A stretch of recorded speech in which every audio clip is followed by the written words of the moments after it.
ये उस कोने से लेके और वो जो बाउंड्री है वहां तक पूरी 6 बीघे जमीन है। और हमारे पापा और चाचा के बीच में इसी 6 बीघे जमीन के ऊपर लड़ाई थी, ठीक है ना? पता है वो तो, लेकिन अब क्या सोचा है आपने? कुछ नहीं भाई, मैंने तो यही सोचा है, ये 6 बीघे जमीन में से 2 बीघे जमीन तो अपने हिस्से में करवा ली मैंने, ठीक है? बाकी 4 बीघे में से 2-2 बीघे जमीन तुम्हारे नाम भी करवा रहा हूँ, ठीक है? साइन मैंने कर दिए, पटवारी जी से बात कर ली है, कल सुबह तहसील जाना, काम हो जाएगा। लो पकड़ो। कहने का मतलब ये है, तीनों भाइयों के हिस्से में बराबर की जमीन बट रही है, 2-2 बीघे, ठीक है?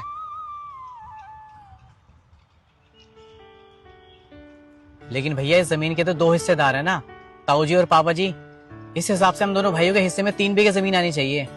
तो आप हमें 1 बीघा जमीन फालतू की दे रहे हो, जबकि आपके अकेले के हिस्से में 3 बीघे जमीन आनी चाहिए। अकेले? मेरे भाई, इस अकेले शब्द से तो डर लगता है। अरे बचपन में माँ छोड़ के चली गई, तब मैं अकेला हो गया। फिर पापा और चाचा की लड़ाई में तुम दोनों भाइयों से अलग हो गया, फिर मैं अकेला हो गया। और अब पापा मुझे अकेला छोड़ के चले गए, फिर मैं अकेला हो गया। मैं बाकी की जिंदगी अकेला नहीं रहना चाहता मेरे भाई। तो ये जो लड़ाई की जड़ है ना, इस जड़ को ही खत्म कर देना चाहता हूँ। 1 बीघा जमीन फालतू ले लो, लेकिन मेरे भाई मैं बस इतना चाहता हूँ, तीनों भाई आपस में मिल के रहें, बस।